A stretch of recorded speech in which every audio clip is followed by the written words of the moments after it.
اس بیٹے کے لیے، اس قائد کے لیے، اس لیڈر کے لیے بات کرنے کے لیے جمع ہوئے جس نے پوری کشمیری قوم کو ایک سوچ دی، ایک شعور دیا، اور صرف کشمیری قوم کو ہی نہیں بلکہ میں یہ سمجھتی ہوں کہ پوری پاکستانی قوم کو کشمیریوں کی جانب سے یہ پیغام دیا کہ کشمیری غیر مشروط طور پر پاکستان کے ساتھ ہیں، ہم پاکستانی ہیں اور پاکستان ہمارا ہے۔ میں محترم عامر محبوب صاحب کی شکر گزار ہوں، حمید لون صاحب کی شکر گزار ہوں کہ پاکستان میں فرینڈز آف کشمیر کے حوالے سے جس قدر کام ان دونوں شخصیات نے سر انجام دیا وہ اپنی مثال آپ ہے، اور آج کی جو تقریب ہے اس کے مہمانان گرامی سینیٹر زرقا صاحبہ تشریف لے جا چکی ہیں، لیکن وہ بھی موجود تھیں۔ مظہر بردار صاحب ہماری سینئر صحافی گرینہ دوست، وہ تشریف لے جا چکے ہیں۔ محترم ارشاد محمود صاحب جو ہمارے پڑوسی بھی ہیں گاؤں کے حوالے سے، میری بہت پیاری بہن صوبیہ صاحبہ جن کی گفتگو ان سے زیادہ پیاری تھی کہ جس گہری وابستگی سے انہوں نے کشمیر کے حوالے سے اپنی سوچ کا، اپنے کاموں کا، اپنے ارادوں کا اظہار کیا، وہ یقیناً اپنی مثال آپ ہے۔ صفی صاحب جو ہمارے بزرگ صرف عمر کے لحاظ سے نہیں بلکہ تحریکی کاموں کے لحاظ سے ہیں، جن کو ہم فالو کرتے ہیں، ان کی سوچ کو، ان کے فکر کو، اور سب سے بڑھ کر سردار عتیق صاحب یہاں موجود ہیں۔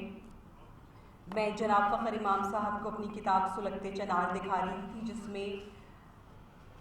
بہت تفصیلاً سید علی گیلانی صاحب کا رائٹ اپ موجود ہے، میرے لیے نیک خواہشات ہیں، اور جس دردمندی سے کشمیر کے حوالے سے جو ان کی خیالات ہیں وہ آج ہم سب دیکھ رہے ہیں کہ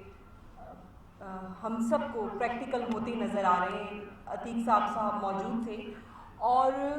ان کی شخصیت وہ شخصیت ہے جنہیں آنکھ بند کر کے دنیا میں کہیں بھی کشمیر کے حوالے سے بات کرنے کے لیے ریکمینڈ کیا جا سکتا ہے۔ ہم جہاں بھی موجود ہوں، جب ہمیں کسی بھی طرح سے کشمیر کے حوالے سے ریفرنسز چاہیے ہوتے ہیں تو ہم سردار قیوم خان کی کتابیں ڈھونڈتے ہیں، ہم سردار عتیق صاحب کی تقاریر سنتے ہیں تاکہ ہمیں درست حوالے کشمیر کی تاریخ کے طور پہ مل سکیں۔ اور آج کی تقریب کی صدارت جو شخصیت کر رہے ہیں سید فخر امام صاحب، میں ان کی انتہائی مشکور ہوں، کیونکہ جب میں ڈیلس ٹیکسس میں بیٹھ کے بھی فون پہ ان کو کشمیر کے حوالے سے تنگ کرتی تھی، اس وقت یہ کشمیر کمیٹی کے چیئرمین تھے، اور ہماری بدقسمتی کہ یہ اب کشمیر کمیٹی کے حوالے سے تو نمائندگی نہیں کر رہے، لیکن ہم انہیں جہاں بھی جس وقت بھی کشمیر کے حوالے سے زحمت دیتے ہیں وہ اپنی تمام تر مصروفیات کو بالائے طاق رکھ کر کشمیر کے بیٹے اور بیٹیوں کی صدا پر لبیک کہتے ہیں، اور اپنا قیمتی وقت، اپنی سوچ ہم کشمیریوں کے لیے وقف کرتے ہیں۔ آپ سب کا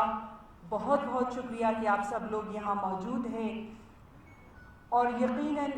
میرے تمام ساتھی، میرے خیال میں اگر سب کا نام لوں، سردار لیاقت صاحب یہاں موجود ہیں، عزیر رانا صاحب یہاں موجود ہیں، سردار صاحب یہاں موجود ہیں، میری اپنی بیٹی ہائکہ یہاں موجود ہے، اور جو میرے پیچھے ساتھی موجود ہیں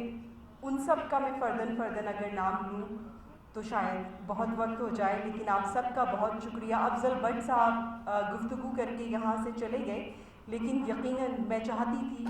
کہ ان سے کچھ نکات پریس کلب کے حوالے سے ڈسکس کیے جائیں، کیونکہ جب میں یہاں انٹر ہوئی تو میں نے ایک کمرہ دیکھا جس پہ کشمیر سینٹر کا بورڈ تھا، اور یہاں اس ہال میں کوئی تقریب ہو رہی تھی جو ختم نہیں ہوئی، جس وقت پہ اس کو ختم ہونا تھا، جس کی وجہ سے سینیٹر زرقا بھی جلدی چلی گئی، مظہر بردار بھی تقریب کے آغاز پہ اپنی بات کر کے چلے گئے۔ تو میں نے عامر محبوب صاحب سے کہا کیوں نہیں آپ کشمیر سینٹر کھلوا دیں، تو انہوں نے کہا کہ وہ ایک کمرہ ہے اور ایک خالی کمرہ ہے۔ پھر کوئی اور صاحب یہاں موجود تھے، آئی تھنک سردار حمید صاحب تھے، جنہوں نے ایڈ اپ کیا کہ جی وہاں تو ٹیبل اور کرسیاں ہی نہیں ہیں۔ تو یہ کس قسم کا کشمیر سینٹر ہے کہ آپ نے ایک چار دیواری صرف بنا کے ایک چھوٹا سا کمرہ بورڈ لگا کے کشمیر کے حوالے سے ان علامتی چیزوں کو خودارہ بند کیا جائے. ہمیں 1 منٹ کی خاموشی نہیں چاہیے, ہمیں کوئی ٹریفک جیم نہیں چاہیے, ہمیں کشمیر سینٹر کی تختیاں نہیں چاہیے. اگر وہاں پہ کشمیر کے حوالے سے کام نہیں ہوتا, کشمیر کے حوالے سے بات نہیں ہوتی, ہمارے پاس سردار عتیق جیسے لوگ موجود ہیں اسلام آباد میں. آپ اپنے تمام صحافیوں سے کہیں کہ وہ آئیں, آپ انفارمیٹیو سیشن کیجیے. میں نے جب کشمیر کے حوالے سے جب بھی بڑے دن ہوتے, میں نے بڑے سینئر صحافیوں کو پاکستان کے ڈفرینٹ چینلز پہ, پرائیویٹ چینلز پہ بات کرتے ہوئے دیکھا ہے, اور ان کی کشمیر کے ایشو پہ ناواقفیت پہ, لا علمی پہ ہمیں انتہائی حیرت ہوتی ہے. تو ایسے لوگ میرے خیال میں عتیق صاحب آپ کو خود انیشیٹو لینا چاہیے, اور جو بھی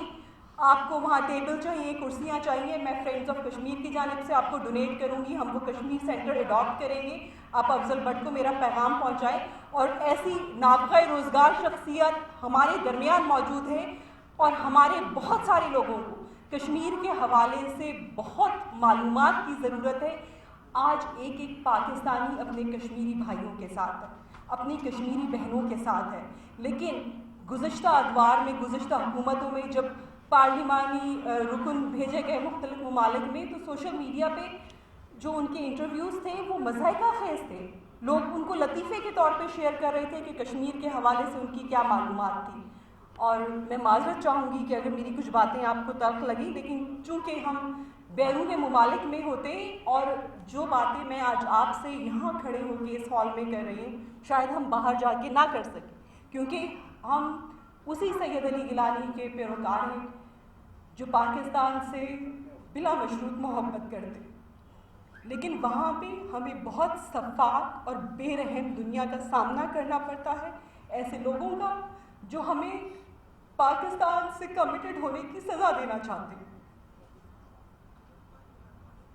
اس لیے ہم پاکستان کی جو حکومت ہے اس سے, پاکستان کے پرائم منسٹر, میں ان کی بڑی شکر گزار ہوں کہ وہ ہمیشہ یہ کہتے ہیں کہ وہ پاکستان کے سفیر ہیں, لیکن اب ہمیں باتوں سے زیادہ عملی اقدامات کی ضرورت ہے. یہ کتاب میں آپ کو دکھا رہی تھی 2016 میں, اس میں علی گیلانی صاحب نے مینشن کیا ہے کہ انڈیا پلاننگ سے ڈیموگرافک چینجز کر رہا ہے, اور اس وقت انہوں نے کہا تھا کہ اگر 10-12 سال ایسا ہی ہوتا رہا تو مسلم اکثریت ہندو اکثریت میں بدل جائے گی. لیکن یہ اس وقت کی بات تھی جب آرٹیکل 370 اور 35A کو ریووک نہیں کیا گیا تھا, اور اب جس تیزی سے ہندوؤں کو ڈومیسائل جاری کیے جا رہے ہیں, اگر ہم نے جارحانہ حکمت عملی نہیں اپنائی تو 1 سال بعد انڈیا کہے گا کہ آؤ کشمیریوں کو ان کا حق خود ارادیت دو, کیونکہ اس وقت تک اتنے سارے ہندو کشمیر میں آباد ہو چکے ہوں گے کہ ہندوتوا کے پیروکاروں کی وہاں پہ اکثریت ہوگی. مٹی کی محبت میں ہم آشفتہ سروں نے وہ قرض چکائے ہیں جو واجب بھی نہ تھے. ہماری 3 نسلوں کی سروں کی فصل کٹ چکی ہے, ہماری بہنوں کی, ماؤں کی عصمتیں قربان ہو چکی ہیں. اب وقت ہے ہم دنیا سے سوال کرتے ہیں, اور سب سے پہلے پاکستان سے سوال کرتے ہیں کہ آپ کشمیر کے ایشو کو انتہائی سنجیدگی سے لیں.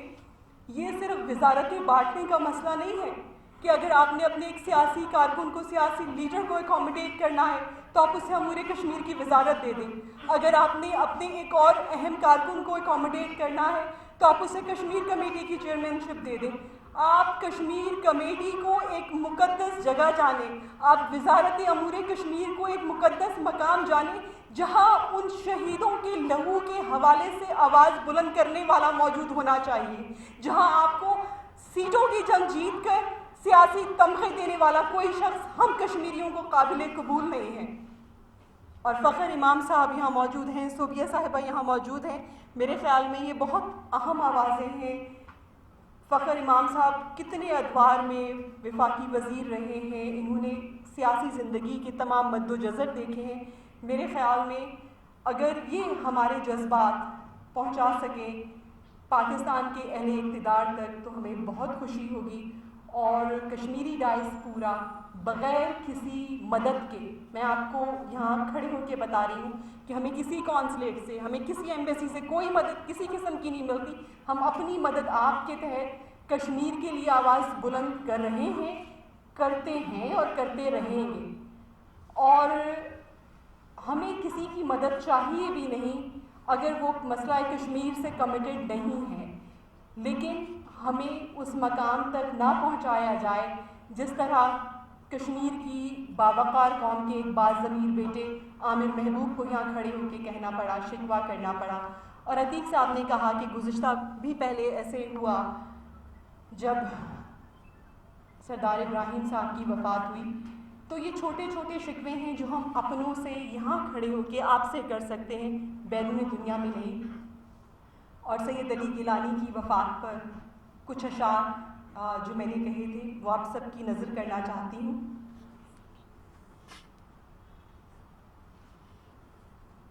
اور شکر گزار ہوں ڈیلی جموں کشمیر کے کہ انہوں نے ان کو اپنے اخبار میں جگہ دی۔